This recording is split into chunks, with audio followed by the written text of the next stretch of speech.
Assalamu alaikum viewers. Welcome to Virtual University. In today's lesson, we are going to talk about interpreting visual data. And as usual, the lesson will be in two halves. The first half will deal with interpreting the data, and second, how to make comparisons. Now, as you all know, one can communicate through words, through signs, through pictures. And today we will show you some other means of visuals. Some means of communication which are primarily visual. And among these are graphs, charts, diagrams, tables, and maps. Now, most textbooks include tables, graphs, maps, etc. And remember, they are all aids. They are aids to help you understand and interpret the material that you are reading.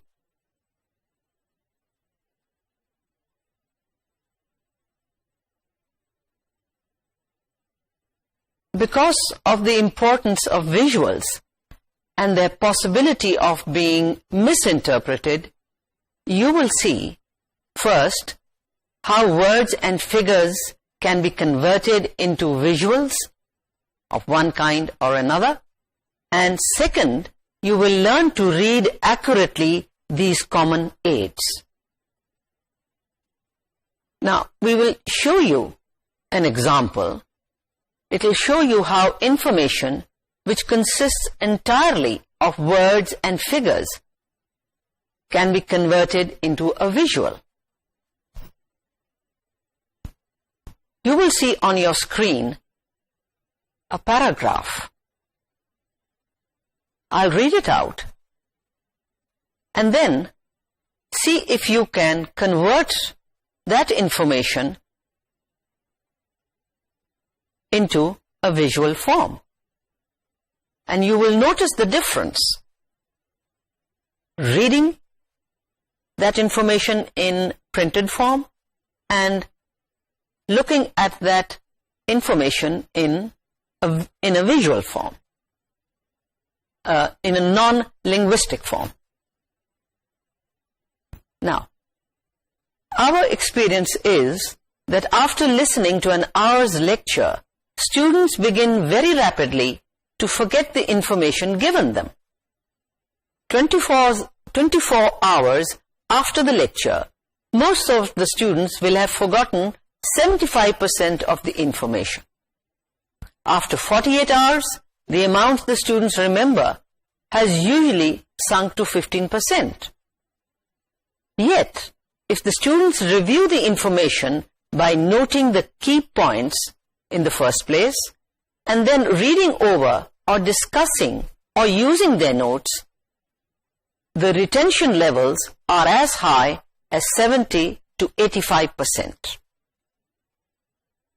Now, here you were presented the findings in words and numerals. Now let's put these findings into graph form so that you can see them better. You will see the same thing in graphic form, and you will realize that retaining all that information that you read earlier was difficult. But one look, one glance at the graph, it made the whole information very clear, and it is easy to remember as well. Now, one of the ways in which information is presented is in the form of tables. The purpose of a table is to give the reader numerical information at a glance. And tables are used to show various kinds of information in clear, compact columns. Now, you are all familiar with a timetable. You had one in your school and in your college. It was a plan of the whole week, how classes were scheduled. In the same way, you are familiar with airline and train timetables. And you are also familiar with tables in mathematics, physics, or chemistry. And you know that tables are useful for quick reference, but they require careful reading. Now, when you read a table, you have to keep a few things in mind. Number one, read the table first. Read the title of the table. And the title will tell you what information is shown in that table. A lot of students rush to read the figures without reading the title. And it is from the title that you get the information that the table is showing. Number two, always look at the footnote given at the end or bottom of the table. It will explain or give additional information that is necessary for an accurate interpretation of the data. So, number one, the title. Number two, the footnote, which is given at the end or the bottom of the table. Number three, you must ask yourself if the information given in the table is reliable. And for this, you must check the source of information in the table. Usually, the source is also given. And most tables do carry their source. Number four, after that, look at the heading of each column. Be sure you understand exactly what each heading refers to what is included in each column. Also notice the units that are used. These could be in terms of numbers, money, weights, percentages, dates, sex, countries, etc., etc. The units may also vary from column to column. And finally, number five, you must read the figures carefully and interpret them accurately. On your screen, you will see a table which is taken from Yorkie, Study Skills for Students of English. And answer the questions that follow by writing true or false. But first, read the table. Look at the table very carefully. Now,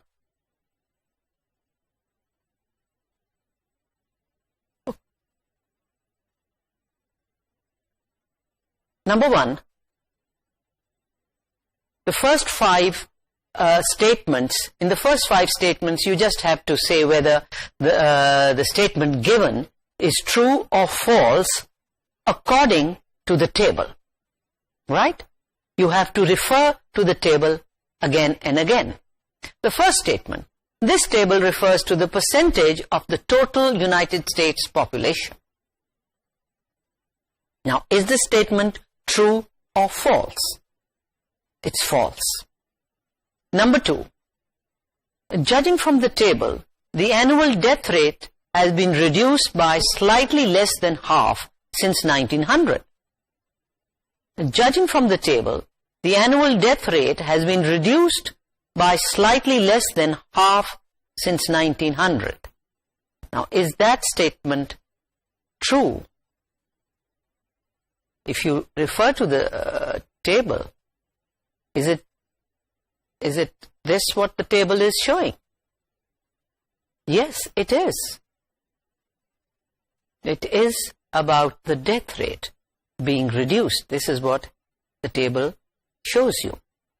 Number three, heart disease has consistently been the major cause of death. Look at the different columns. Look at the column, the first column where it lists heart disease. And then you look at the figures and you will notice that it has consistently been the major cause. So this statement is true. Number 4.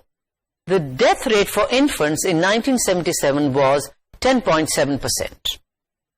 Well, simple. Just refer to the infant mortality. There you will find the word mortality, infant mortality. Look for that. Mortality means death. The death rate for infants in 1977 was 10.7. It's true. The statement is true. And the last statement, typhoid fever has been completely eliminated as a cause of death. Just refer to the column typhoid fever and see what are the figures for 1977. What are the figures in the earlier years? And see if the statement given you is true or false. Well, it's a false statement. Right. Now, from statement number 6 to 10. Over here, true. You have to state whether these statements are true or false. Number 6. Since 1940, the annual death rate for automobile accidents has remained about the same. Since 1940, the annual death rate for automobile accidents has remained about the same. I think it's true. Number 7. The reduction in deaths since 1900 has been greater for tuberculosis than for pneumonia. True or false? It's true. Number 8. The annual death rate for cancer was about 2.5 times greater in 1977 than in 1900. True or false? True. If you look at the figures. Number 9. The most serious childhood disease in the first part of the 20th century apparently was typhoid fever. The most serious childhood disease in the first part of the 20th century apparently was typhoid fever. True or false? True. And the last one, the abbreviation NA means not applicable. I shall not tell you this one. You search for the answer in the table, in the footnote, and you find it out for yourself. Now we'll move on to another way of showing information is through graphs.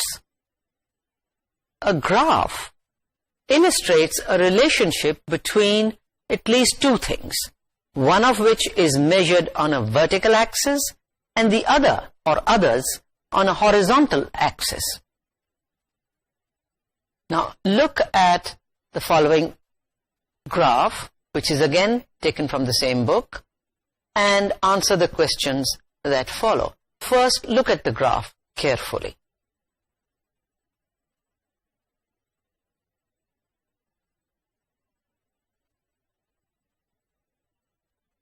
Now, answer the first 5 questions by writing true or false, and the last 5 by writing the information. The first one, specific years are indicated on the vertical axis. Look carefully. Are specific years indicated on the vertical axis? I hope you know the difference between vertical and horizontal. Being science students, it shouldn't be difficult. Vertical is one that goes straight up. Horizontal, like this, goes across. All right? And it's false. Number 2, the statement number 2. The legend shows how many men finished elementary school, high school, and college. Now, the legend This is a different meaning of the word legend. We came across the word legend in our, I think, first lesson, where we said that legend is a story which is based on, which is a false story, which is based on a myth or some imaginary character. This is the second use of the word legend, and it means a legend on a graph are the words that explain. They give you, these are the explanatory words on a graph or a map. The legend shows how many men finished elementary school, high school, and college. Is that what the graph shows you?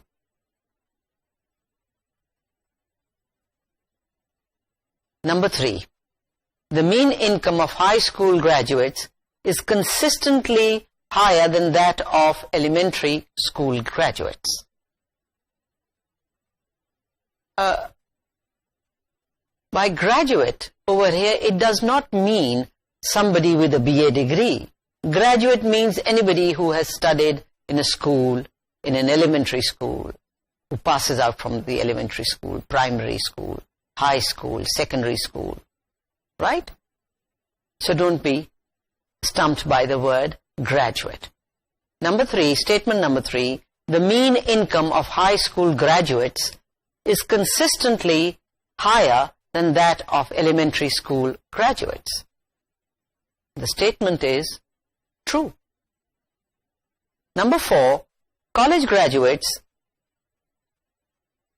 earn the highest income.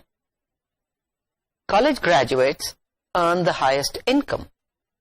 And it's a true statement. And number 5, this graph shows that female college graduates earn more money than male high school graduates. Look at the graph carefully. Is this what it shows? No, it's a false statement. Now the rest of the sentences, the rest of the statements, you will have to just look at the graph carefully and pick out the figures. You write them down, you jot them down in your notebook. In 1956, the difference in mean income of elementary school and high school graduates was, look at the graph, and according to the graph, it's about $1,250. Number 7, in 1976, this difference became about $1,720.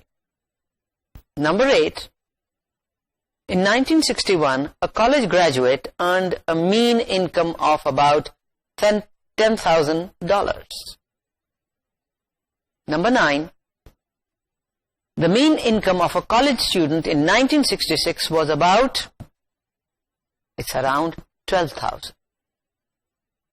And the last statement, in the years between 1961 and 1976, about how much did the income of college students increase? How much did the income of college students increase? And you notice that this increase is quite phenomenal, 6,500. Now that was one type of graph. Now you will look at another graph, which is a bar graph. It is similar to the line graph, except that the bars are used instead of dots and lines. And these can extend from vertical or the horizontal axis. This graph gives you data about the world, and it is the year 1979, a long time ago. Many of you were not even born at that time. Right. Look at the bar graph. Look at the bar graph. Now, answer the first 5 statements. Check on the graph and see if the statement that is on your screen,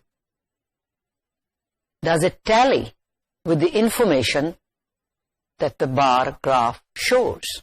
The first one is, this graph shows the number of speakers of all the important languages of the world. This graph shows the number of speakers of all the important languages of the world. True.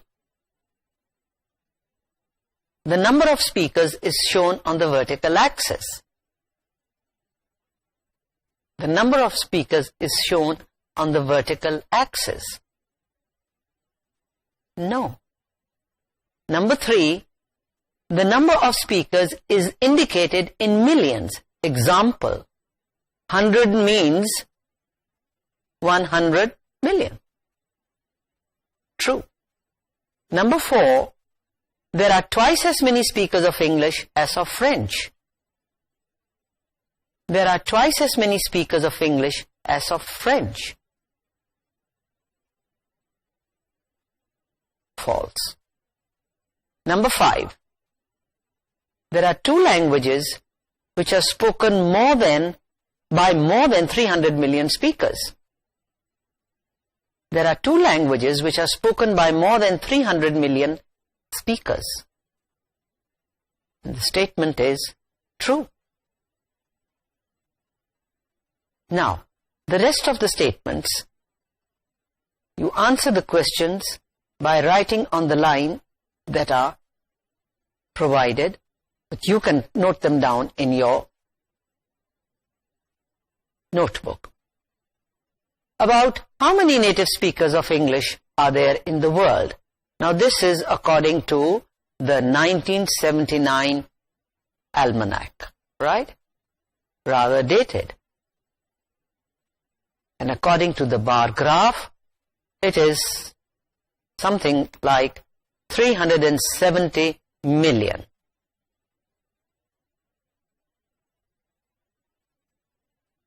Number 7.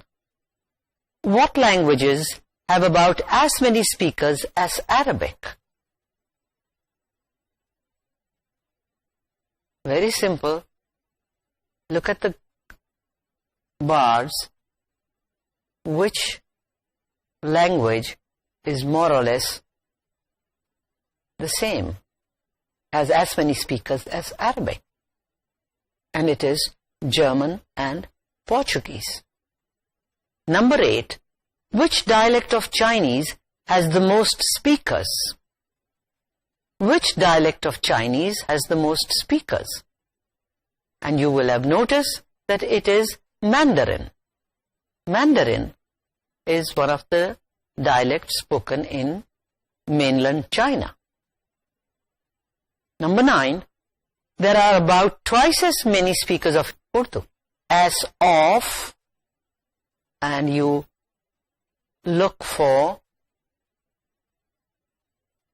a bar graph, which is a bar, not a graph, a bar which is longer in size as compared to Urdu. And you will have noticed that it is Malay Indonesian.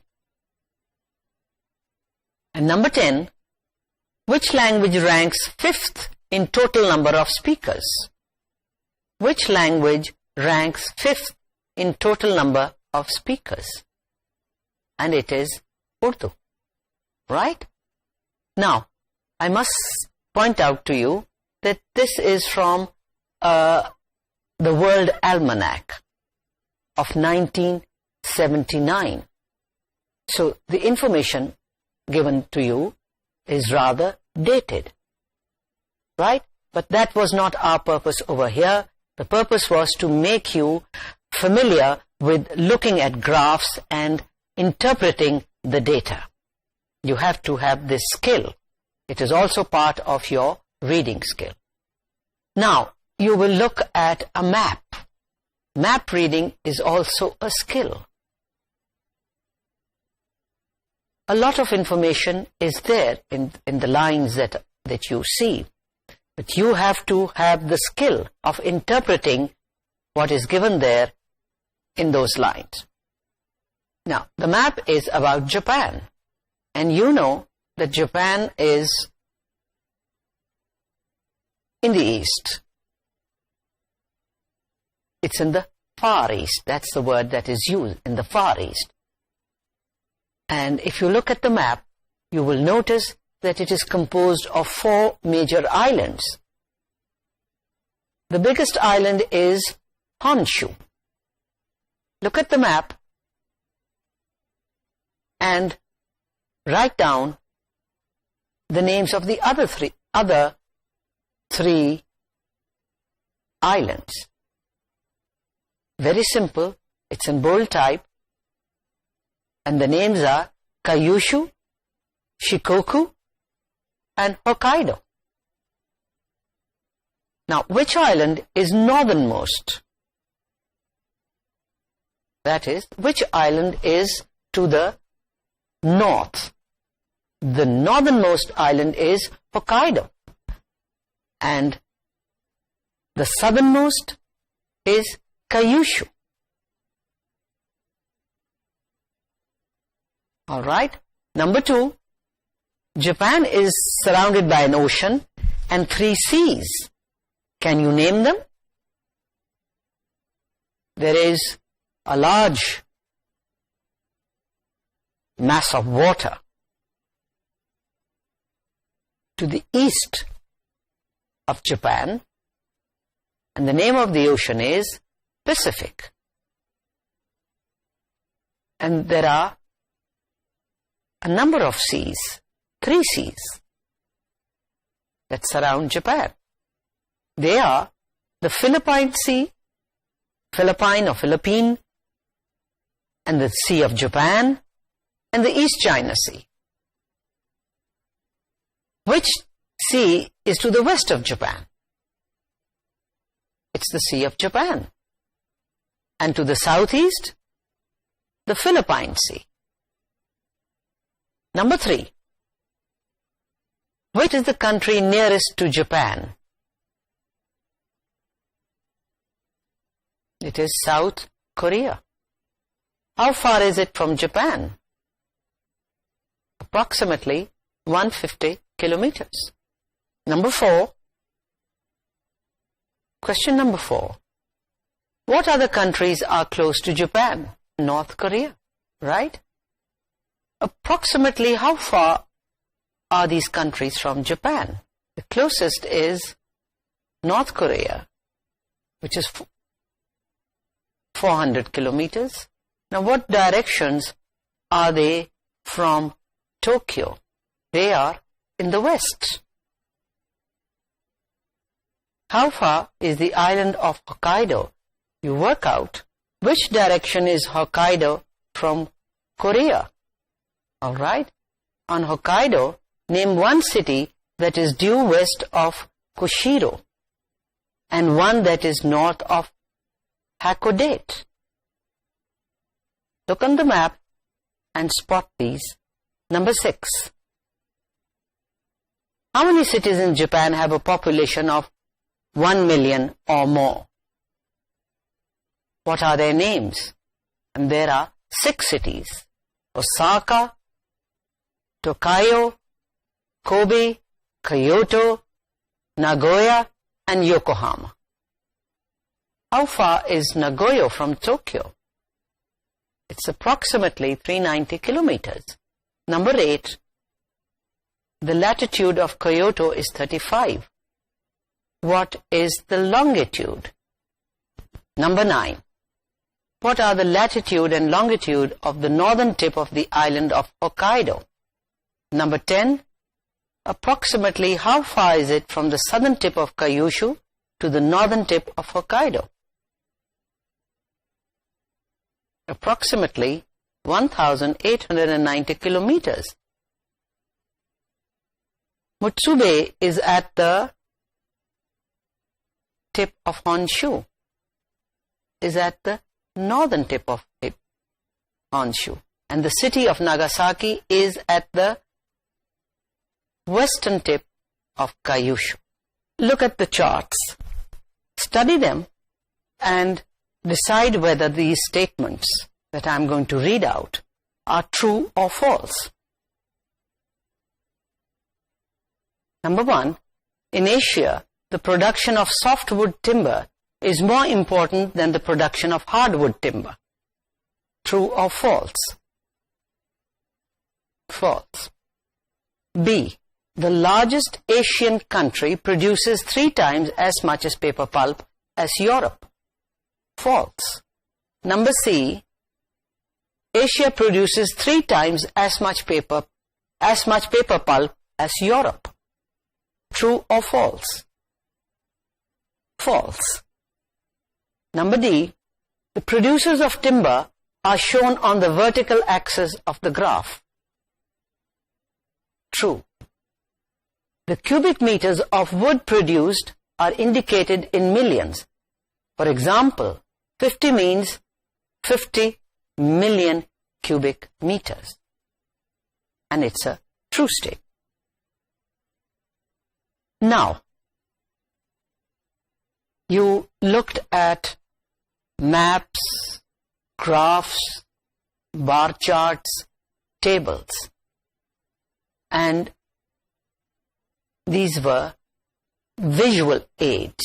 These are aids, and you as a reader must be skilled in interpreting the information that is given in graphs and charts.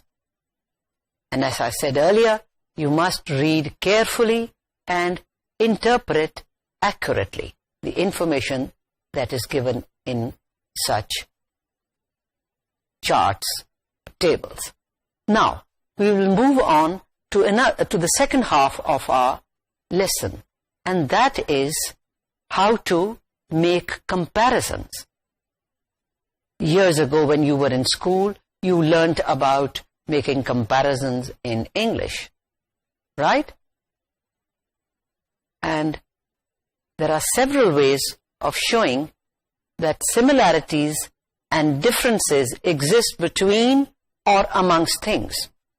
The regular comparative and superlative are the descriptive words. And these are formed, whether they are adjectives or adverbs, these are formed as follows. We usually add ER or EST to words which are of one syllable. For example, take the adjective new.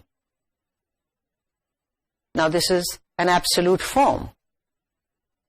And by showing comparison, you add ER, the comparative part.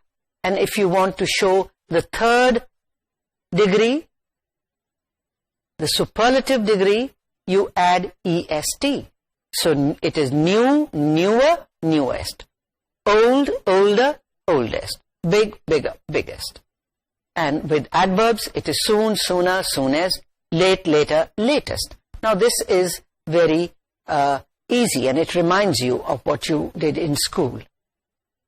Now, there is another way of showing comparison of the superlative degree, the third degree, and that is by adding the words more or most in front of words with 3 or more syllables. Now the word interesting, interesting, more than one syllable. So what do if you get a word like this? You don't add ER and EST, but you add the word more, or you add the word most. More for comparative and most for superlative. The word interesting, you want to show the second degree, it's more interesting. The third degree, most interesting. Convenient, the word convenient, it becomes more convenient and most convenient. And it's the same with the word beautiful. Beautiful becomes more beautiful and most beautiful. The adverbs easily becomes more easily and most easily. Not easilier or easiest, but more easily and most easily. Carefully, more carefully, most carefully.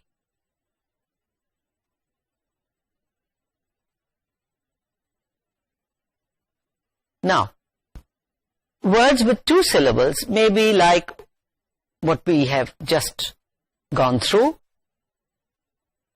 in that they will add the ending ER and EST. And if they end in Y, it will be LY or LE or ER. Most of the remaining words take more and most in front of them. Example, words ending in Y. Happy, it becomes happier, happiest. Funny, funnier, funniest. Those ending in LY, early, earlier, earliest. Friendly, friendlier, friendliest. And then you've got those ending with OW, shallow, shallower, shallowest. Narrow, narrower, narrowest. Those ending with LE, it becomes able, abler, ablest. Gentle, gentler, gentlest.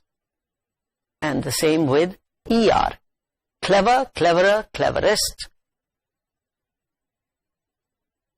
Now, please notice that two-syllable adverbs which end in ly take more or most. For example, quickly. It's not quicklier and quickliest, but it becomes more quickly and most quickly. Slowly, these adverbs take more slowly, most slowly. Badly, more badly, or most badly. And there are a few more examples, such as the word careful, careless, boring, awful, complex, more complex, most complex. Now, there are some common adjectives, some common two-syllable adjectives which can have either type of formation. For instance, the word common. You can write commoner, you can have commoner and commonest. And you can even have more common or most common, right? So notice that there are some that take both types. You can add ER or EST and add more and most. The word handsome. You can have handsomer, handsomest. And you can have more handsome and most handsome. Polite. Politer, politest. He's the politest boy. More polite, most polite. And in the same way, the word quiet. Quieter. It's quieter in here. Quietest. More quiet. And you can even have the word more quiet or most quiet. Now, there are a small number of adjectives and adverbs that form the comparative and superlative degrees using a different stem. And these irregular comparisons are, and you will see on your screen, a list of such words. The adjectives are bad, far, good, many. Bad becomes worse, worst. Far becomes further or farther, or furthest or farthest. Good becomes better, best. Many becomes more and most. And adverbs like badly becomes worse, worst. Little becomes less and least. Much becomes more and most. Well becomes better and best. Now, there are many reasons for using comparisons in discourse. They may be used to show equivalence, when things are more or less equal, equivalence. You can show non-equivalence, or you can show one item when it is compared with others, and sometimes parallel of increase. Now, for showing equivalence, The following words or constructions are used to show equivalence, that is the same. And you have phrases like as, big as, whatever the word in the middle, as, or are similar, even each, as many as, equal to, either, as much as, is like, all. Now we will illustrate these in sentences. Example, look at these sentences. Third generation computers can do 1,000 times as many calculations as first generation computers. Notice the phrase as many dash as. This is showing equivalence. In the next sentence, microcomputers are as efficient as mini computers. And the phrase as efficient as is showing equivalence, that microcomputers are as efficient, same as mini computers in efficiency. Number 3, the sentence number 3, the term processor is the same as.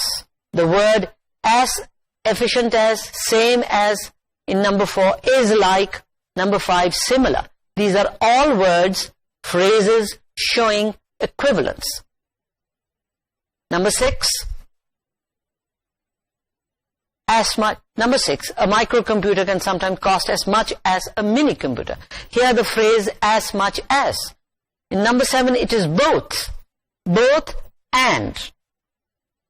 They show you equivalence. Number 8, can be compared to. This phrase is also used to show equivalence between two things, to show that they are equal. And number 9, the word same. The word same shows equivalence. And number 10, equal. So these are irregular ways of showing similarity, of showing equivalence. Now there are a group of words, constructions, which are used to show non-equivalence. Non-equivalence means not being the same. And these are not as big as, or not as great as. The word greater than, more than, neither nor, not as much as, not equal to, unequal or unequally, unlike, not all. All right, look at examples.